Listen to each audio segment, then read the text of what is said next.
She didn't start by controlling my life, she started by controlling my time. I thought I married passion. I didn't realize I'd married surveillance. Love can hit like lightning, brilliant, intoxicating, and blinding.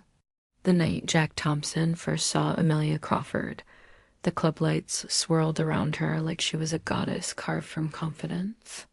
Her blonde hair cascaded in waves, and her laughter effortlessly commanded the room. Jack, a 34-year-old executive who controlled million-dollar deals, felt his pulse spike like a teenager's. His friend Ryan smirked.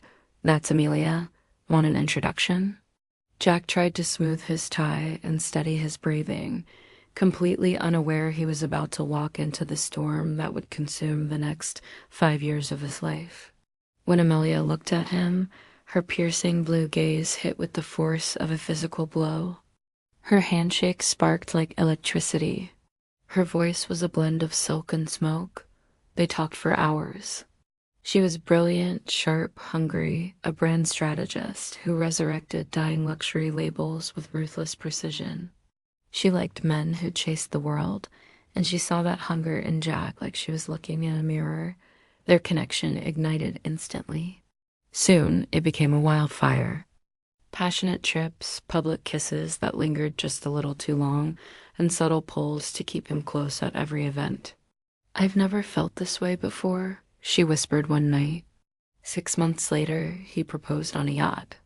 She wept when she said yes. The wedding was a spectacle. The marriage, for a while, felt like a dream. But the first cracks in perfection are always hairline. Every whirlwind romance has a moment when passion begins turning into something darker, and that moment was already approaching. It started quietly, with questions disguised as concern. "Who'd you have lunch with? Was Jennifer there?" At first he brushed it off as flattering she cared. But the light in her eyes was too sharp, too assessing. Then came the night she waited for him in the dark, a single lamp casting her silhouette across the room like a judge. "You're late," she said. A 4-hour client dinner, 2 messages sent, all ignored. Every answer he gave sharpened her anger. Every mention of Jennifer, a married colleague, hardened Emilia's stare into ice. "I've seen how she looks at you." He almost laughed in disbelief, but she didn't laugh. She interrogated. The fights grew constant, always circling the same theme. Jack's career was a threat, every woman a rival, every hour away an abandonment. He reassured her again and again, but reassurance only calms rational fear, not obsession. When his company offered him a monumental promotion to senior VP, with quarterly trips to Hong Kong, Emilia's initial joy evaporated. "That's too much travel. It's 4 times a year. It's too much. I need you here." He didn't know it then, but a war had just begun. Control rarely arrives as a shout. It begins as a whisper wrapped in the word love. The night before his first flight, her fear mutated. "If you get on that plane," she warned, "things will change between us." He thought it was just anger talking. But when he returned, her transformation was unmistakable. Coldness, distance, silence sharpened into a blade. He brought her gifts. She barely looked. He tried affection. She turned away. Finally, she made it explicit. "Obey me or no intimacy." No warmth, no us. The words landed like a strike to the ribs. He stared at the woman he met at a party, the goddess who once whispered passion into his ear, now speaking like a dictator. "That's not love, Emilia," he said softly. "That's coercion." She didn't blink.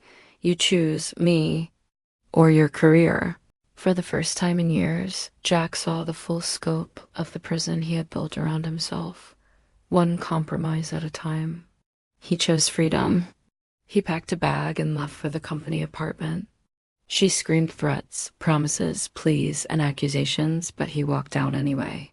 For the first time in years, he slept without fear. Some marriages end in explosions.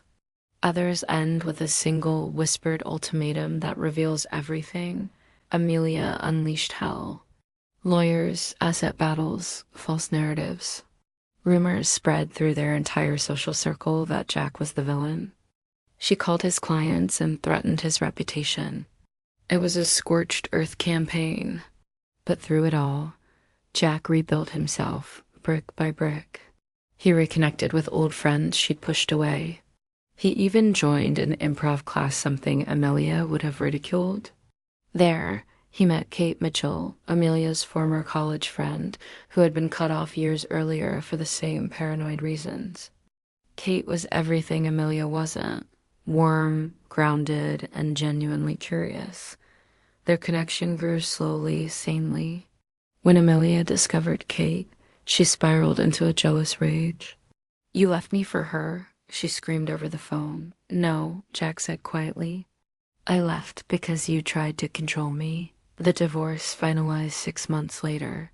Jack walked out bruised, but breathing freely. Sometimes healing begins not with the arrival of new love, but with the absence of manipulation. Thanks for watching.